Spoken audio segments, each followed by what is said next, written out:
Good morning, dear students. I am Dr. Indramal Goyal, lecturer of accountancy. Today in this video, we will discuss about accounting equation. लेखांकन समीकरण. You know, accounting means double entry system of accounting. And double entry system of accounting is based on the dual aspect concept of accounting. जब हम लेखांकन की बात करते हैं तो इसका सीधा संबंध दोहरा लेखा विधि से होता है और दोहरा लेखा विधि लेखांकन की एक ऐसी विधि है जो कि दो पक्षों की अवधारणा पर आधारित है, जो ये बताती है कि किसी भी व्यवहार में लेन देन होता है। अगर हमारे पास बिजनेस में कुछ आता है तो उसके प्रतिफल के रूप में कुछ जाता भी है, हमें कुछ देना पड़ता है। तो लेन देन में आदान प्रदान होता है और हर वस्तु और सेवा का, संपत्ति का, लेन देन का एक निश्चित प्रतिफल निर्धारित किया जाता है और वो किसी भी समझौते, सौदे या एग्रीमेंट और ट्रांजैक्शन के दो पक्षकारों के द्वारा आपसी सहमति से तय किया जाता है, तभी वो व्यवहार अंतिम रूप ले पाता है और उसका निष्पादन हो पाता है। Accounting equation is based on the fundamental concept of accounting और double entry system of accounting which is dual aspect concept, दो पक्षों की अवधारणा। Dual aspect concept of accounting or double entry system of accounting implies that every transaction has two aspects, of which one is debited and another is credited by the same amount and at the same time. That is why the total of both debit and credit side of the journal will always be equal. The total of both debit and credit side of trial balance will always be equal, should be equal. And ultimately, when we prepare balance sheet at the end of the accounting year, then the total of both assets and liability side of the balance sheet must also be equal, and it will always be equal. If you will record each and every transaction in a systematic manner, as and when they have taken place, then there will be no chance of omission and there will be no chance of any difference. So our assets will always be equal to our liabilities. Liabilities refers to the source of finance of a business. Whenever a new business is started by a particular individual or a group of person, they are called as the owner of the business and they contribute certain amount as capital. जैसे हमारा fundamental accounting equation है जो हमने accounting equation concept में discuss किया था, assets is always equal to capital plus liability and the total liability is divided into two parts, capital and liabilities. Capital is provided by the owner to commence a new business at the time of commencement of the business, and the liabilities are those amounts which are borrowed from different outside parties, bank and special financial institution to meet out the growing financial requirement of the business. So liability generally refers to external liability, and external liability is also further classified into two parts as we have already discussed in our previous video: short term liability, long term liability. long term borrowed fund या debt fund कहलाता है और short term जो source of finance है उसे हम current liability कहते हैं. तो ये दोनों मिलके कैपिटल एंड एक्सटर्नल लायबिलिटी, ये दोनों मिलके हमारे सोर्स ऑफ फाइनेंस कहलाएंगे.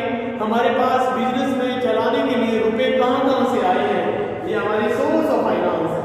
तो कैपिटल हो गया और लायबिलिटी हो गया. लायबिलिटी में जो हमारा लॉन्ग टर्म लोन हो सकता है, बैंक लोन हो सकता है, and loan from special financial institution हो सकता है। You know, there are so many special financial institutions established by the government of India to promote large scale business and industries, जैसे industrial development bank of India, industrial credit and investment corporation of India, industrial finance corporation of India, national bank for agriculture and research, rural development and unit trust of India and general insurance corporation of India, national insurance corporation of India, life insurance corporation of India. ये सब हमारी ऐसी हिंदुस्तान की बड़ी बड़ी financial institution हैं। इसके अलावा एक्सिम बैंक ऑफ इंडिया।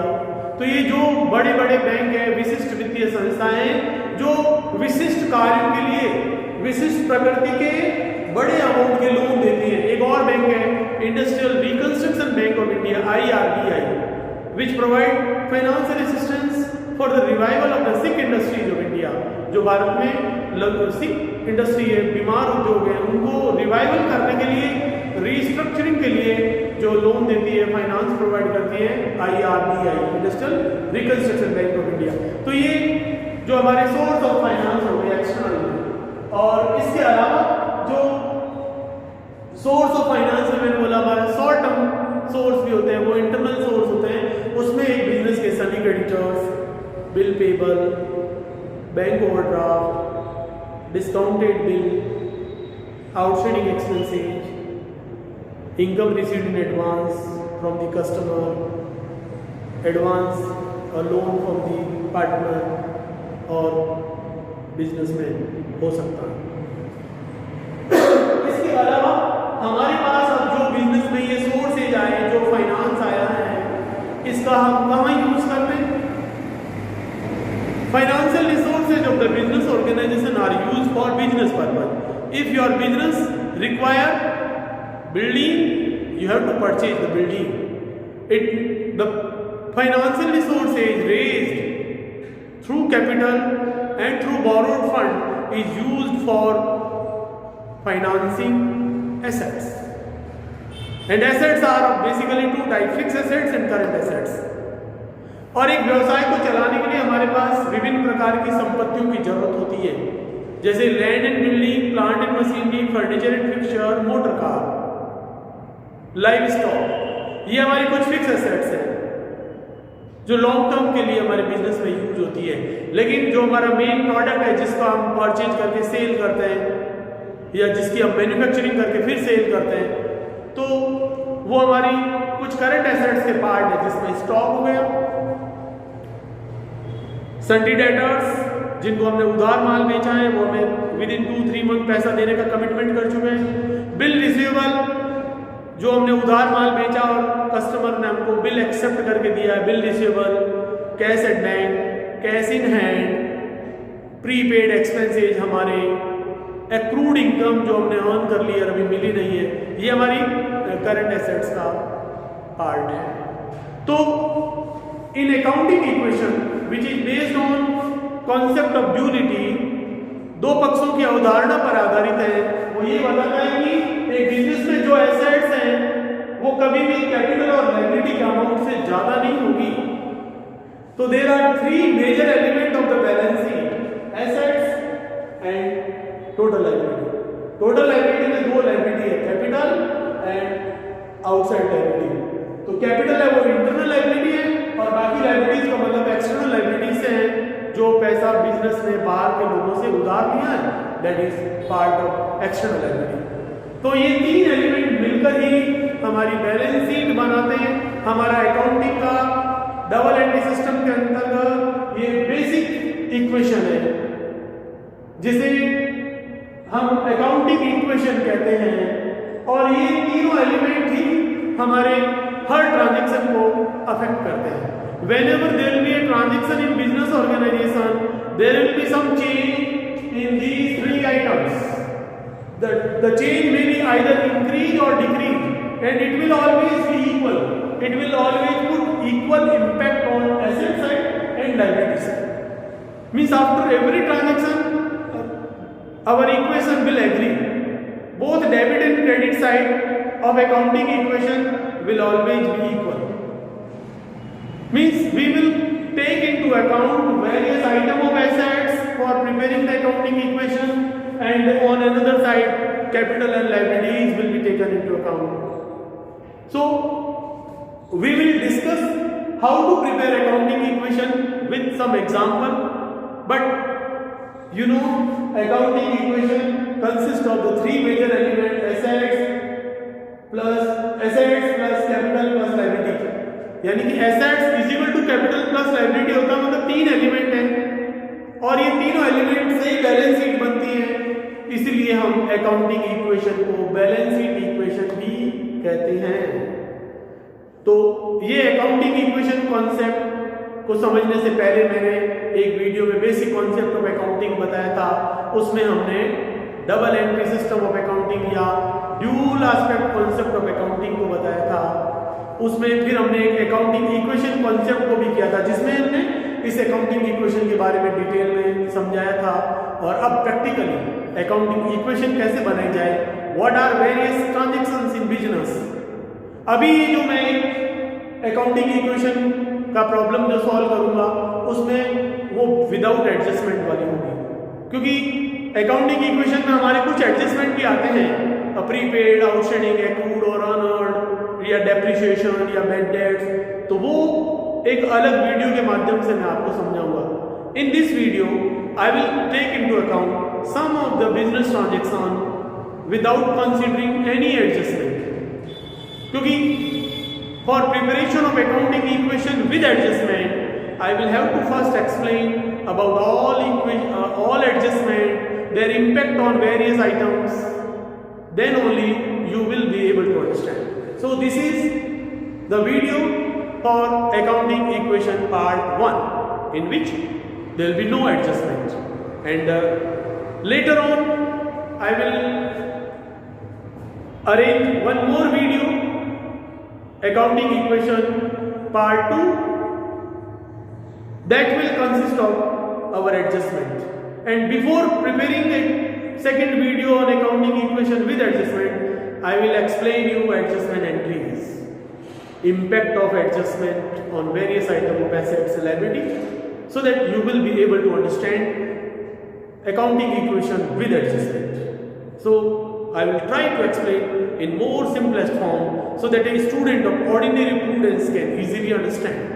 तो ये अभी हमारी अकाउंटिंग इक्वेशन है, और एसेट्स साइड का मतलब है एसेट्स मींस यूज और application of financial resources in various items और property required for smooth functioning of the business, that is in fixed assets and in current assets. यानी कि हम जो सोर्स ऑफ फाइनेंस इकट्ठा करते हैं बिजनेस के लिए, कैपिटल और बोरोड फंड जो है ये हमारे सोर्स ऑफ फाइनेंस है, इनको हम कहाँ खर्च करते हैं, इनको हम कहाँ अप्लाई करते हैं, हमारी फिक्स एसेट्स और करंट एसेट्स में ये रिफ्लेक्ट होता है। Means the total source of finance is reflected through total assets, and total assets mainly consist of two, fix assets and current assets. Fix assets are long lasting in nature, which are purchased once in the lifetime of the business and can be used for so many years. And the example of fixed assets are land and building, plant and machinery, furniture and fixture, motor car, investment, livestock, etc. And the example of current assets are closing stock, sundry debtors, bill receivable, cash at bank, cash in hand, prepaid expenses, accrued income, etc. Right? So now we will discuss about preparation of accounting equation with the help of some of the items. So first I will give you some transactions, and then I will record those transactions in accounting equation format. You have already discussed about preparation of journal entries of the given transactions.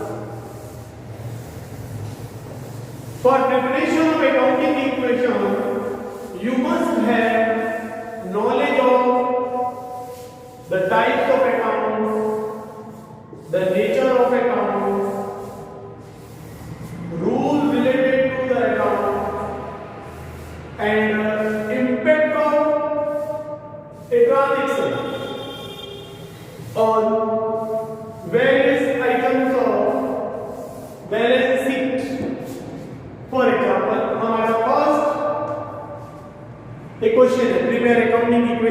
following transaction. So I am writing some transactions. First of all, started business with cash. Started business with cash. Rupees 1,50,000. Right? Page number 2. Purchase furniture. Rupees 40,000. Number 3. Goods purchase.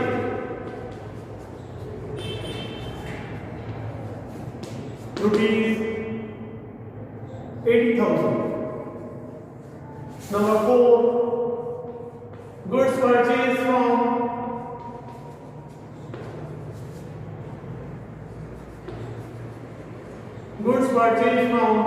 Ravi. Rupees 60,000. Number 5. Paid wages. Rupees 5,000. Number 6. Goods costing rupees 90,000, sold at rupees 1,40,000.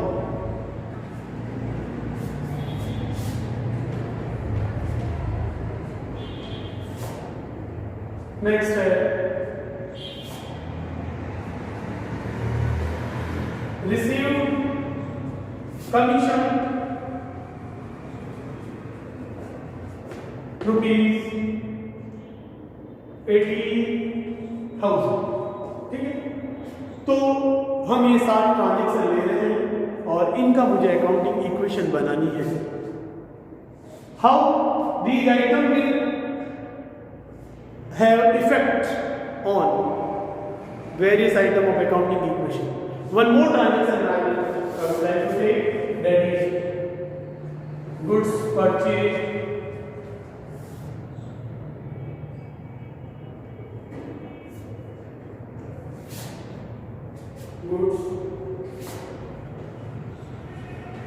sold to Mohan with cash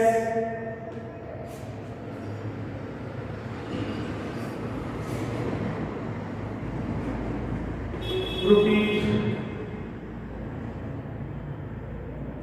50,000, cost rupees 45,000. देखिए, जब भी कोई माल बेचेंगे ना तो selling price दिया हुआ होना जरूरी है, क्योंकि सेलिंग प्राइस में प्रॉफिट जुड़ा हुआ होता है. जो प्रॉफिट होता है वो हमारी इनकम होता है. अगर केवल सेलिंग प्राइस दी गई और कॉस्ट प्राइस नहीं दी गई तो फिर यही मानेंगे कि the goods is sold at cost price. ठीक है, तो अब हमें इसका अकाउंटिंग इक्वेशन बनानी है. Goods sold to Mohan with cash rupees 50,000, cost rupees 45,000. अब अकाउंटिंग इक्वेशन बनानी है. तो अकाउंटिंग इक्वेशन बनाने के लिए हमने एक फॉर्मेट बनाना है. ऊपर हेडिंग डालनी है अकाउंटिंग इक्वेशन, और अकाउंटिंग इक्वेशन हेडिंग डालने के बाद में अपन को क्या करना है, जो जर्नल एंट्री में मैंने बताया था कि जब हम जर्नल से लेजर बनाते हैं तो हर एक अकाउंट एक ही बार खुलेगा. जैसे एक अकाउंट का नाम दूसरी बार आया तो वो हम नहीं खोलेंगे. तो पहला जैसे स्टार्टेड बिजनेस विद कैश, तो इसमें कौन कौन से अकाउंट इफेक्ट हुए वो मैं यहाँ लिख रहा हूँ. जो बैलेंस शीट में आने वाला आइटम है बस वही लेंगे. जो income, expenses, losses and gain है उनका अकाउंट हम अकाउंटिंग इक्वेशन में नहीं खोलेंगे, क्योंकि accounting equation is based on balance sheet and balance sheet consist of assets and liabilities. Balance sheet consist of only personal and real account. तो जो personal और रियल अकाउंट है वही खोले जाते हैं, नॉमिनल अकाउंट नहीं खोले जाते हैं. जो माल को खरीदने और बेचने से संबंधित है तो वो स्टॉक को अफेक्ट करेगा, क्योंकि स्टॉक का मतलब होता है quantity of goods available in business premises. तो जो माल खरीदा बेचा तो इससे हमारा स्टॉक घटेगा या बढ़ेगा. ठीक है, और बाकी जो फिक्स एसेट्स हमने कोई खरीदी है तो उसका अकाउंट खुलेगा, कैपिटल लगाई है तो अकाउंट खुलेगा. ठीक है। अगर आपने बैंक में अकाउंट खोला है तो बैंक अकाउंट बनेगा, उधार माल बेचा है तो आपका डेटर क्रिएट होगा, और उधार माल खरीदा है तो क्रेडिटर क्रिएट होगा, ठीक है। तो जैसे ही पहला ट्रांजेक्शन है स्टार्टेड बिजनेस विद कैश, तो इसमें कौन से दो खाते आप खोलेंगे, एक तो कैश और एक कैपिटल, दो अकाउंट अफेक्ट हुए। फिर दूसरा फर्नीचर परचेज किया तो एक तो फर्नीचर होता है और दूसरा कैश, और कैश का अकाउंट मैंने ऑलरेडी खोल दिया तो अब मैं नहीं खोलूंगा। फिर है गुड्स परचेज, तो गुड्स जब आपने परचेज किया तो आपने पेमेंट किया, कैश गया, कैश का अकाउंट हमने खोल दिया तो अब स्टॉक का अकाउंट खोलेंगे परचेज के लिए, purchase sale, purchase return cell return, ये सब स्टॉक में एडजस्ट होगा। उसके बाद गुड्स परचेज फ्रॉम रवि, इसका मतलब ये आपने उधार खरीदा, जब नाम दिया हुआ किसी पार्टनर का तो ये गुड्स परचेज फ्रॉम रवि है ना, तो रवि के नाम से खाता नहीं खोलेंगे अकाउंटिंग इक्वेशन में, हम क्रेडिटर के नाम से खाता खोलेंगे, क्योंकि हम एक साल में कई लोगों से उधार माल खरीदते हैं। तो while preparing accounting equation we will open creditor account in which we will record all our creditor from whomsoever we have purchased goods on credit। तो ये गुड्स परचेज फ्रॉम रवि है तो रवि के नाम पर हम क्रेडिट अकाउंट खोलेंगे, लाइबिलिटी का अकाउंट आपको पता ही है। पेड वेजेज, तो वेजेज आपने पेड किया तो एक तो कैश में पेमेंट हुआ, कैश का अकाउंट हम ऑलरेडी खोल चुके हैं, और वेजेज है ना हमारा एक जो है ना एक्सपेंसेज है, एक नॉमिनल अकाउंट है, नॉमिनल अकाउंट का पार्ट है, तो ये खाता नहीं खोलेंगे। एक्सपेंसेज जब आप पे करेंगे तो आपका एक्सपेंसेज बढ़ेगा तो प्रॉफिट घटेगा, और प्रॉफिट घटेगा तो कैपिटल घटेगा, यानी कि एक्सपेंसेज एंड लॉसेज जो पे एक्सपेंसेज जो आप पे करेंगे ना वो एक बार तो कैपिटल में से घटेंगे, और एक बार जब आपने एक्सपेंसेज पेड करा तो आपका कैश में से डिडक्ट होगा। फिर है गुड्स कॉस्टिंग 90,000 सोल्ड एट ₹1,40,000, तो आपने 90,000 का माल बेचा है और 90,000 का माल आपने ना 1,40,000 में बेचा है, तो स्टॉक घट जाएगा, और जो प्रॉफिट हुआ माल को बेचने पे वो कैपिटल में ऐड होगा, क्योंकि इनकम एंड गेन की जो ट्रांजैक्शन है वो कैपिटल में ऐड होंगे, एक्सपेंसेज एंड लॉसेज की जो आइटम है वो कैपिटल में से लेस होंगे। तो जब आपने 90,000 का माल बेचा तो 90,000 से स्टॉक बढ़ जाएगा, और 50,000 में जो हमें प्रॉफिट हो रहा है 1,40,000 माइनस 90, तो वो प्रॉफिट हमारे कैपिटल में ऐड हो जाएगा। और जब आपने माल बेचा है कुछ भी नहीं दिया मतलब नगद में बेचा है तो कैश हमारा 1,40,000 से बढ़ जाएगा। तो इसमें तीन अकाउंट अफेक्ट हो रहे हैं, कैश, स्टॉक एंड कैपिटल। तो कैश, स्टॉक, कैपिटल तीनों खोले हुए, तो नया खाता इसमें कुछ खोलने की जरूरत नहीं हुई है। फिर रिसीव्ड कमीशन, कमीशन मिला तो कमीशन हमारा एक इनकम है, और इनकम भी हमारा एक नॉमिनल अकाउंट है, तो उसका भी कोई खाता आप नहीं खोलेंगे, सीधा कमीशन की राशि जो है कैपिटल में ऐड कर देंगे, अकाउंट नहीं खोलना है। कैश में कमीशन मिला वो कैश में ऐड हो जाएगा। फिर आगे ये और ट्रांजैक्शन है, goods sold to Mohan with cash rupees की कमीशन कॉस्ट प्राइस 45,000, यहाँ 45,000 के लागत का माल है ना वो हमने 50,000 में बेचा है, तो सिर्फ 5,000 का प्रॉफिट हुआ है, और आपका टोटल गुड्स परचेज है कितना 840, इसमें कॉस्ट रुपीज 35,000 का है, क्योंकि हमारा टोटल कॉस्ट ऑफ गुड्स कितना अवेलेबल है 80 प्लस 60 1 लाख का, 1 लाख में से 90 का हमने टोटल बेच दिया पहले, तो इसका जो सेल्स में कर देता हूँ 120 15,000 का माल हमने सेल किया, और कॉस्ट प्राइस इसका सेलिंग प्राइस 25,000 कर दिया, क्योंकि no one can sell more than the और सी बजट, ठीक है। तो ये हमारा लास्ट ट्रांजैक्शन क्या है, goods sold to Mohan with cash rupees 25,000, cost price rupees 15,000, right. अब इसको मुझे अकाउंटिंग इक्वेशन बनानी है, तो वो हमारी इक्वेशन क्या है, एसेट्स इधर तो हम लिख देंगे क्या, number of transaction and a brief description of transaction, और उसके बाद में हम अकाउंट खोलेंगे। पहले एसेट्स, और एसेट्स में आएगी क्या, एसेट्स में हम एक खाता खोलेंगे कैश, फिर एसेट्स में हम खोलेंगे फर्नीचर का, एसेट्स में फिर खोलेंगे हम स्टॉक का, और good sold to Mohan with cash दे दिया, तो डेटर का बोलने की जरूरत नहीं है। और तो लायबिलिटी साइड में क्या बोली गई, तो कैपिटल और एक क्रेडिट है, राइट। तो ये एसेट्स में वेरिएबल अकाउंट बन रहे हैं और एक और एक्स्ट्रा अकाउंट बना लेते हैं, आई हैव इनफ स्पेस। फिर इधर लायबिलिटी साइड में होती है हमारी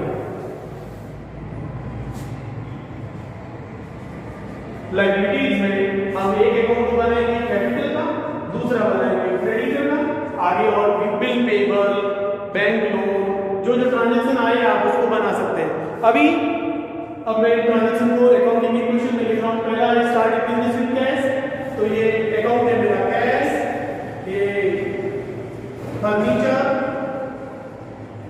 ये स्टॉक है, इधर ये मेरा कैपिटल है और ये क्रेडिटर का अकाउंट है।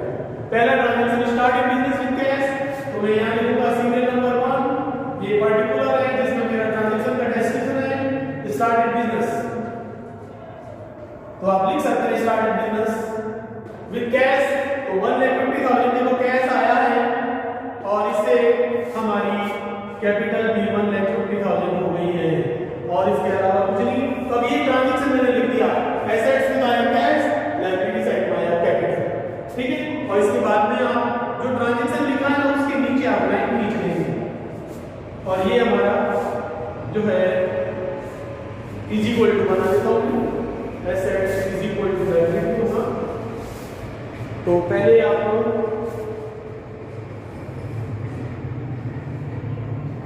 अब इसकी टोटल करूंगा, एक ट्रांजैक्शन, हर ट्रांजैक्शन के बाद में ना वापस रिवाइज्ड इक्वेशन बनी जाएगी और वो टोटल की जाएगी और ये इस तरह से आप देखिए assets is equal to liability. And now second transaction purchase furniture, तो अब सेकंड नंबर ट्रांजैक्शन में लिखूंगा परचेज फर्नीचर, एंट्री बनी furniture account debit to cash, तो कितने का खरीदा 40,000, तो कैश में से 40,000 तो बढ़ गए और फर्नीचर में 40,000 बढ़ गए, क्योंकि पहले फर्नीचर नहीं था और इधर ये चेंज हुआ। This is a transaction which have interchange in two item of asset side and will have no impact on the creditor and capital. तो आप फिर एक ट्रांजैक्शन लिखने के बाद नई अकाउंटिंग इक्वेशन बनाएंगे और इसकी टोटल अब 1,50,000 कैश था, 40,000 का फर्नीचर खरीदा, it is now 1,10,000 and furniture is now 40,000 and total of asset side is 150 and capital remain as it is 150। तो ये सेकंड ट्रांजैक्शन हो गया। फिर हमारा जो थर्ड ट्रांजैक्शन है which relates to goods purchase, तो गुड्स परचेज है नंबर 3, तो you will write like this goods purchase. कितने का खरीदा 80,000 का, तो गुड्स खरीदेंगे ना तो कैश जाएगा, परचेज में डेबिट टू कैश एंट्री होती है, तो 80,000 कैश में से घटाओगे और स्टॉक में आप 80,000 ऐड कर दोगे। इस ट्रांजैक्शन का इफेक्ट है ना ओनली एसेट साइड पे हुआ, no effect on the liability side. तो again what is the value, 1,10,000 हमारा पास कैश था, 80,000 का गुड्स परचेज कर दिया तो आपके पास 30,000 ही बचा है और फर्नीचर में कोई चेंज नहीं हुआ, it will remain as it is 40,000 and now your stock is 80,000 and capital remain as it is 1,50,000। तो ये हमारा फोर्थ ट्रांजैक्शन, थर्ड ट्रांजैक्शन था। Now goods purchase from Ravi, जब आपने रवि से माल खरीदा एंट्री होगी क्या, purchasing of debit to Ravi, Ravi is your creditor, तो आप फोर्थ ट्रांजैक्शन लिखेंगे परचेज फ्रॉम रवि, तो रवि भी कभी और क्रेडिटर। कितने का खरीदा आपने माल 60,000, तो इसे ना आप अपना स्टॉक में बढ़ाएंगे 60,000 और रवि जो है वो आपका क्रेडिटर हो गया 60,000 से। तो इसका presentation 60,000 and after recording this transaction you again calculate the total of both assets and liability side. Cash is 30,000, furniture is rupees 40,000, no change, and the stock is now 1,40,000. The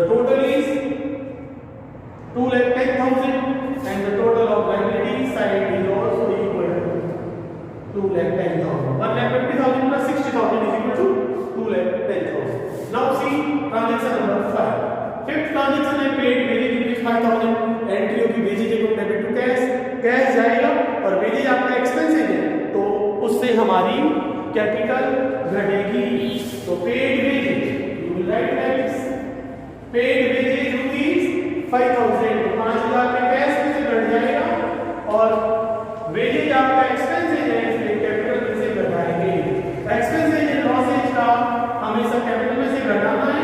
income और gain को आपको capital में add करना है. अब आपकी cash 25,000 बच गई, 40,000 में फर्नीचर एलिमेंट का स्टॉक अभी भी हमारा 1,40,000 है एज इट इज और कैपिटल है ना 1,45,000 हो गया. क्रेडिट का ये 60,000. नेक्स्ट ट्रांजैक्शन नंबर 6 क्या है? Goods costing 90,000 sold at 1,40,000.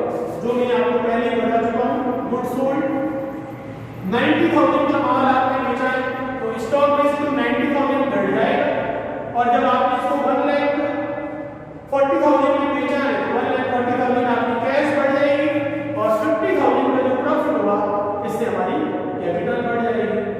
और इस तरह से हमारी जो नई इक्वेशन होगी it will like this.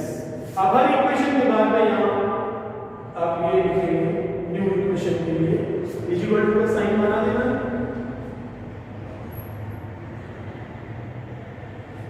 And now new equation 25,000 plus 1,40,000 is equal to 1,65,000.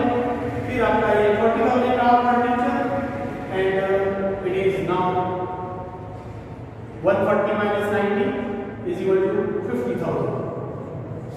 फिर यहाँ आपकी कैपिटल है 1,95,000 and it is 60,000. Next transaction is receive commission. ये हमारी इनकम है, कमीशन रिसीव, इससे हमारा कैश बढ़ेगा और 18,000 आपको कैश मिला. 18,000 कैश में प्लस करो और 18,000 कैपिटल में प्लस करो और फिर आपकी जो नई इक्वेशन बनेगी इट विल बी ये प्लस करना है तो 1,83,000 ये 40,000 एंड ये 50,000. इधर की टोटल रहेगी हमारी 18,000 कमीशन रिसीव होने पर 0,0,0 8 by 33 1 10 11 1 2 60 and our last transaction is goods sold to Mohan with cash rupees 25,000 cost rupees 50,000. तो ये goods sold again नाम भी दिया हुआ है कैश भी दिया हुआ है कैश ट्रांजैक्शन है और आपने कितने में बेचा है कॉस्ट 15,000 है तो 15,000 में हमारा स्टॉक में से घटेगा और बेचा कितने में 25,000 में तो 25,000 आपकी कैश बढ़ जाएगी और 10,000 पे आपको प्रॉफिट हुआ वो इसमें प्लस हो जाएगा और हमारी नई इक्वेशन जो होगी it will be like this. तो 1,83,000 plus 25,000 is equal to 538 and 0 1 2. It is 2,08,000. Then it is 40,000 for furniture and goods sold किया है स्टॉक घट जाएगा तो it is now 35,000 and the capital is 2,23,000 and it is 60,000. So if you total up both debit and credit side, it will be equal. Thank you very much for watching this video and it is accounting equation without any adjustment. And if you will calculate the total of both asset side item and liability side item, it will be equal. This is presentation of transaction in accounting equation which is based on the balance sheet और वो आपको मैंने इसका format और presentation दोनों बताया. Thank you very much for watching this video. God bless you.